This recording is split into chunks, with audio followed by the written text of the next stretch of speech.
Mas então tá. E se na minha área era uma área de trigo? Ah, gente, pro trigo a gente costuma ver mais casos ainda.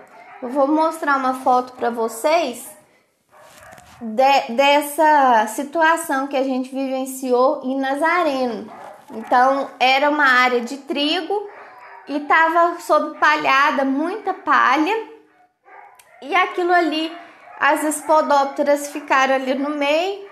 Na hora que houve o plantio da soja, teve uma perda imensa de estande por causa que a lagarta foi e comeu a plantinha nova de soja.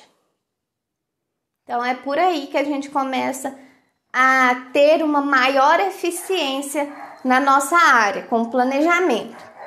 Outro ponto é com relação a plantas daninhas. A minha cultura ela só vai se estabelecer de uma forma efetiva lá no campo, a minha soja, quando ela não tem uma competição com plantas daninhas. Então, antes da semeadura, o que nós temos que fazer? Identificar as plantas daninhas que estão ali na área e entrar com controle.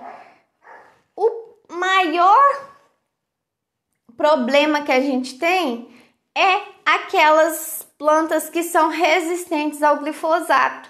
Então, capim amargoso, guanchuma, aquele capim que a gente chama aqui capim de forração, aqueles lá, eles já são resistentes ao glifosato. Então, a gente tem que entrar com uma mistura que vai quebrar a resistência desses capins e vão controlar, correto?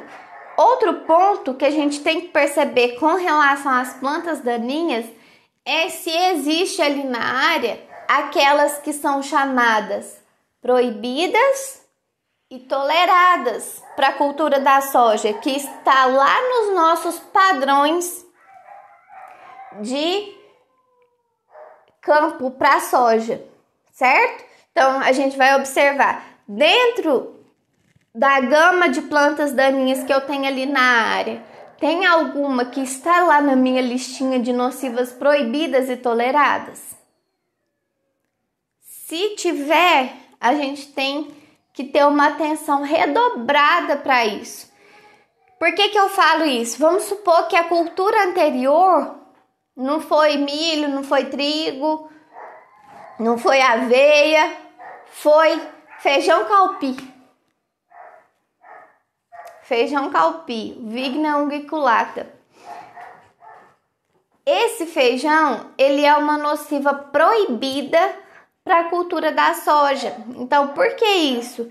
O formato dele é muito parecido com o formato da soja. Então, ele não consegue sair na linha de beneficiamento. E se aparece um grão desse daí no meu lote, a gente já tem o lote reprovado. Então, a gente deixa de fazer o nosso 3 em 1. Por causa dessa planta, pode ser até uma tiguera que ficou ali, né? Por causa disso, a gente já vai perder o nosso lote, eu não vou poder comercializar como sementes, ou seja, eu não vou ter uma lucratividade de 3 safras em uma, por causa da inspeção da área. Não fiz a minha inspeção bem feita, não levantei o histórico, aí ficou uma tiguera lá. Ela produziu, na hora que eu fui colher, saiu junto no meu lote reprovado. Pensa que prejuízo, gente. Você deixou de lucrar 3 vezes mais. Você deixou de lucrar 3 vezes mais na sua área por causa de uma falta de percepção do que estava acontecendo antes da semeadura. Então, se a gente tem esse tipo de situação, o que pode ser feito? A gente irriga a área, entra com uma irrigação ou espera a primeira chuva, né? Algumas regiões, como aqui em Minas, é muito tranquilo, porque antes da semeadura já choveu um monte, né? Já teve as chuvas iniciais ali e não prejudicou o meu tempo, né? O tempo da gente entrar com a nossa cultura. Então, esperou a primeira chuva, ou se eu tô debaixo do pivô, abri irrigação ali, vai nascer um monte, né? Um monte de planta daninha, um monte de tiguera que ficou ali da cultura anterior. E aí eu venho com o meu dessecante. Ponto importante: observar o efeito residual daquele dessecante antes de entrar com a soja.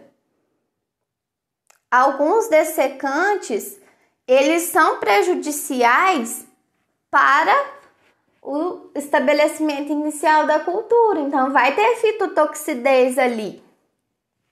Então, observar esse espaço de tempo vai ser essencial para que a gente possa continuar com a nossa cultura de forma efetiva.